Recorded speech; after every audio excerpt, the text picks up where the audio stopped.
Welcome back to another episode of the Gamblers Grind Podcast. It's your boy Make a Wish here to bring you another breakdown. It's the breakdown show. So right now we're talking about the NBA slate going on, and we have for today, which will be May 11th, Saturday. All right, we have today an early game.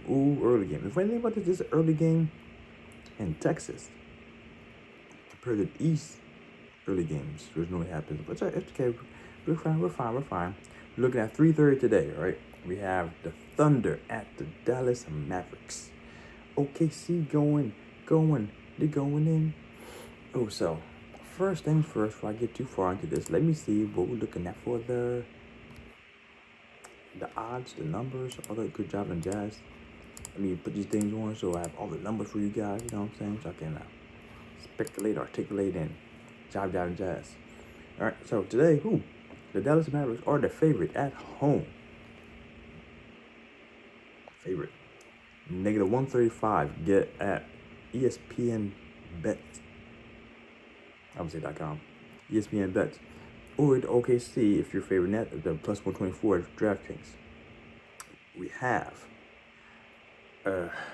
spread at 2.5. Negative Dallas, negative 105 for Caesars, or the plus for OKC at negative 110 at DraftKings, with the over under at 216.5, which looking at these numbers here is looking like it's favoring an under game. Even though last game was crazy popping off, boy. So going to this series is tied 1-1, so that needs to be said. Oh, we just changed houses. The first two were at OKC. OKC won the first one. Dallas won the second one. Now Dallas Mavericks have the motivation, the momentum going to this one, being confident with what they did last time, and things happen the way it happened, right? So if you guys watched the last one, I talked about a recap for this. The biggest thing that I've noticed in this series, or the last game for the loss for the OKC, wasn't so much that anything was being done different. There was a little more defensive side play from the Dallas Mavericks to the OKC Thunder. The OKC Thunder. I don't know what I keep saying that. But the fact of the matter is, the only reason why they really won was because they outshot the Thunder in 3-pointers. And it was by like a, what was it? 6 3-pointer difference, which amounts to 18 to 21 different points. So without that being there, without that being the case, because who was it? I want to say McDaniels. Not McDaniels. That's not the right guy. PJ Washington. He was a guy who was on fire. Yeah, with 29 points, something like that. 29 points, 32 points, something like that. And that right there is something I would say was not sustainable. I don't foresee that actually happen again, even if Luka's on fire hitting his threes and Kyrie's on fire hitting the threes. Unless they outscore him like that, I see OKC actually still taking back the charge right now. I foresee that happening, right? So, all that being said, I'm leading. Because I'm leading OKC for the series. Put like a period. They are the better team for what I've been watching over the course of the season. Excuse me. And Mavericks, they got the shot for a bit. Like I said, it was a very close game. They lost by 9 last game, but it was a close game. Aside from that, those kind of things, crunch time when things came down, they were able to form a little better, blah blah blah. But it was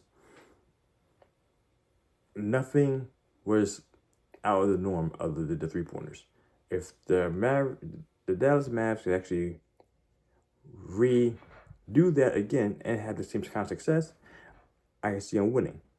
Otherwise, I don't see them winning in the paint over that, because OKC Thunder was winning the paint heavily. Because Shay always be getting in there and doing this 2-point thing. They can't stop him down low. So I'm not gonna get too heavy into this one, because there really isn't too much. Like, if I noticed there was actually like real big changes in regards to how the personnel was being done, the rotation happening, the points being spread out, something like that, I would notate that right now if I noticed it. But I really didn't notice anything like that. The only biggest thing was they were shooting more and making more shots.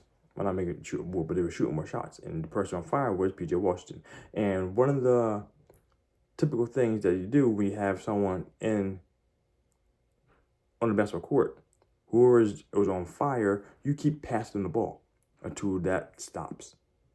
And he was what? PJ Washington was what? 7 for 11? 8 for 12? Something like that? I can't remember off the top of my head. But yeah, either way, if he's able to repeat that same success, I foresee that happening. However, I'm also heavily in the boat that that's not sustainable. He's not the person who typically does that kind of stuff.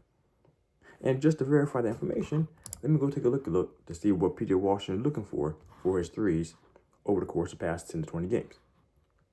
Because like I said, I like to have my theories and that kind of stuff. But I also like to verify the information to see what I'm saying actually accurately true. And that be okay. So, no, I did look at this yesterday. I did look at that on the recap too. He was 30% for hitting. For 3 of his last 10 games, he have hit over 2.5, which the number is 2.5 for 3-pointers. And he hit that 3 times in the last 10. Going back for 20, he hit that 8 times out of 20 at 40%. So like I said, this is not something that is consistently sustainable by this guy. And he's not bad. I said, everyone gets on fire every now and then, you know what I'm saying? You shoot enough shots, NBA Jam, make 3 in a row, you go on fire. And the minutes he's doing, for the amount of minutes he's been playing, he's averaging about 33.6 minutes a game. And for those numbers, he's not consistently hitting these threes. So, like I said, I'm not saying that everything's going to fall on this guy, but for that to happen, it happened the way it happened, the way it happened. You know what I'm saying? Sorry, 33.6 points, and he's averaging 13.5. Sorry, his line's at 13.5. So, he's not known for constantly making these kind of things. So, last game was 29 points, and then one other in the last 20, he had 32 points. Every other game other than that, 20 is his highest. So yeah, no. I don't see that happening again, at least not with this guy. So I actually might just lean on pulling the under for tonight just because I feel froggy. Feeling froggy. For the points, just points. But so that's a little prop, guys, you can think about. Because I honestly don't think that's going to be, I can't say it's going to be a thing, but if you see that guy was doing this last time, they might put a little more attention on him to stop that from happening again, if that's the case. But that might not be the case anyways, because he might be hitting shots, you know what I'm saying? So it don't really matter. But either way, just play it by ear, especially if you're doing it by playing it live. Because he at least always made 1 3-pointer. That's one thing I would have say. He would have made at least 1. 2.5, he hit 1, he hit 2. The other times he was above that. Oh, sorry, that's wrong number. Ignore that last part I was saying. So, going back to the relevant part. Dallas Mavericks, I don't feel they're the winners, but they're the favorite at home. I agree. Everyone plays better at home, typically, because they had a better bench, they had the crowd rooting for them, and that people booing and waving their wacky fingers when people shooting foul shots, that kind of stuff. They have the more distraction for the away team, but no. I don't foresee the Mavericks actually winning this game. Even still, they might win it. Guess they carry the momentum into it, but I don't foresee it. 9 of the last 10 games OKC has won. All right, 5 of the last 10 games Mavericks have won, so they're kind of struggling to get in there. Not consistent. That's one of the biggest things. So yeah, I'm favoring this. Do I want to? I mean, since I'm favoring the flat-out win of Thunder, we're going to go with the plus 124 money line. And do I foresee the defense coming back? Like I said, Thunder's going to make adjustments. They might pressure them a little harder. Do I foresee them shutting Mavericks down?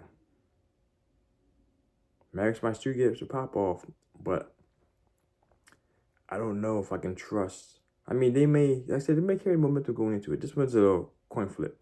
The numbers say go to under 216.5. But as I said, though, that last game was the last game that I thought might be the over. It would definitely be an overrun. Did I say that? Yes. I forget. Someone fact check me. Go back and watch my video. Let me know down in the comments below.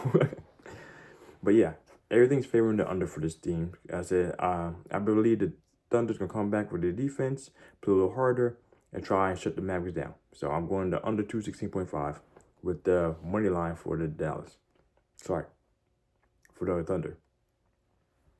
All that being said, off to the next game. Bring that back. Make sure there are no injuries. Because I know only thing questionable is the same thing. It's the same as a run back from last time. Luka's, potentially not in the game. Because his game time decision again, right knee sprained, nothing changed. And Max Kleber is out. So is Olivier Maxence. But yeah. So like I said, those numbers, Thunder, money line, under 216.5. Boston Celtics versus Cleveland Cavaliers. Going to this one.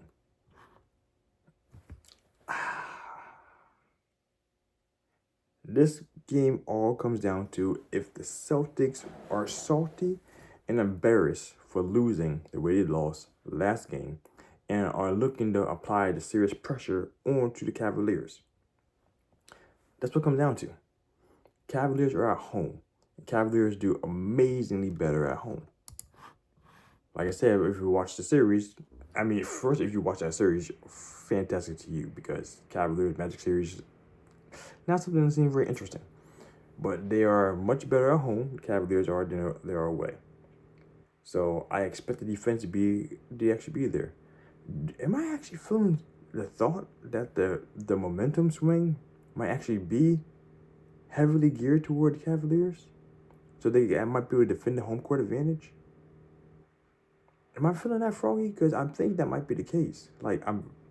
Everything says to me, don't get me wrong. Don't get me wrong here. Celtics have done phenomenal, especially after losing. Because that loss, that L, motivates people to do much better the next game, which happens a lot for these guys. At least so what happened last series. But Heat took game 2, and then Celtics put all their feet on the throats of the Heat, and that was it. It was over. Choked them out. The difference is, though, Heat are running on different cylinders than what the Cavaliers are. Cavaliers are not a great team. Not by any stretch of the imagination. Before I say this comment, which I'm going to say now for fluff time, distraction time, that the Cavaliers might actually be a better defensive team than the Miami Heat. And if that's the case, nope, that is not true.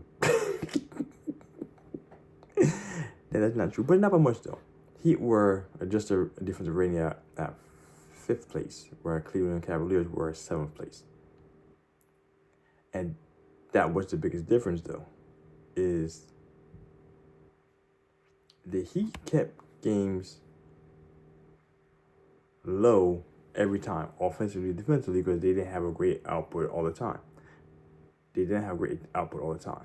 And the difference here, though, is that they had Cleveland Cavaliers have Donovan Mitchell. And he turns up. And when he turns up, he puts a lot of points in. That's what the Heat have been missing for quite some time. They not have that go-to guy to put points on the board during crunch time, to get things back on board, get things moving. That's the difference right now. It's going to be a low-scoring game. I do feel that to some degree. Who are playing? The Celtics? They both are what? First in defense? No, number 2. Number 2. Sorry, Timberwolves. Celtics is number 2 defense. Cleveland Cavaliers are 7th in defense. With the pace, though, 19 and 24. So it's going to be a slow-paced game, like I said. The scoring efficiency is the difference. The scoring efficiency is a different maker here. And unfortunately, we cannot rely on the Celtics in the playoff time. That's one thing I forgot to include last time, why I did not bet the Cavaliers to actually win the last game, because I forgot the Celtics be choking me down. I expect to be a better performance by the Celtics this game. But the question is, how much better is the performance? Because right now, I didn't say the numbers, which being though, even the way the Celtics are the away team, they're the favorite, negative 295 money line at FanDuel, with Cleveland being plus 250 at DraftKings. All right, spread 7.5, negative 108 for negative Boston at FanDuel, and Cleveland with the plus at negative 105 at Caesars, with the over under 211.5. Do I feel that the Boston Celtics are going to have enough firepower to come back and choke you guys out on top of the Cleveland Cavaliers defense? Because that was the biggest thing. Like I said, I don't really truly understand the positional play of basketball at times, but I do know for a fact that Porzingis was the biggest reason. Porzingis was the biggest reason why the down low play in the paint was being stifled, because he's able to save a lot of things, block a lot of things, be the pressure down there. Him not being in the game changes everything. Everything. And with that being the case, my boy Evan Mobley, he's down there actually be able to do work. Oh, I didn't check it. Jerry Allen back. Game time decision again. So he could come back, he might not. Either way though, the Cavaliers have found the rotation, have found their swing down low. Mobley on 5. And that boy Vert on the 4. Playing the power forward. Nah, I mean, they're not committed to it yet. Not committed, because that's the thing. Al Horford is not known for getting rebounds. He's the big guy down low, the center, but he's not the rebounder guy on the team. So that's one thing we have to take into consideration. So Mobley automatically gets a boost in rebounds on offensive and defensive, because Horford, he's there, but he's averaging like 6 rebounds a game, if that. So this is going to be interesting. I don't want to say that the Cavaliers actually have the potential to take another game from them right now, but they do have the potential to take another game from them right now. They have the momentum.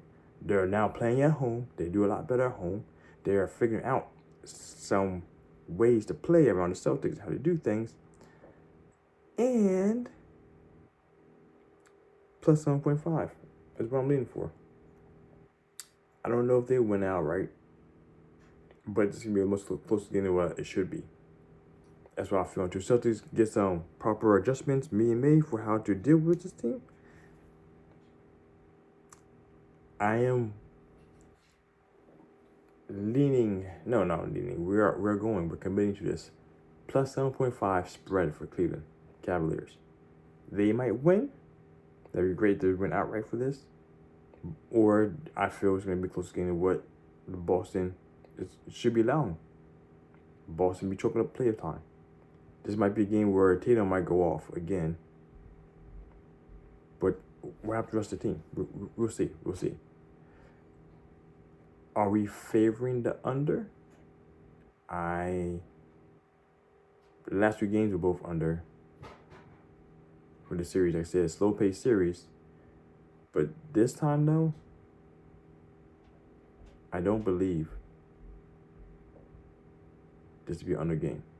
Also, a 211.5. This is, 12 of the last 20 games? Nope, I lied. That would be 9 of the last 20 games that has been under. 211.5. Cavaliers don't have the output. They've been under that quite often. So, if the thing happens like I feel it's going to happen, Boston's going to be pushing their stuff, getting their points, and Cleveland's going to be within 7.5 of this.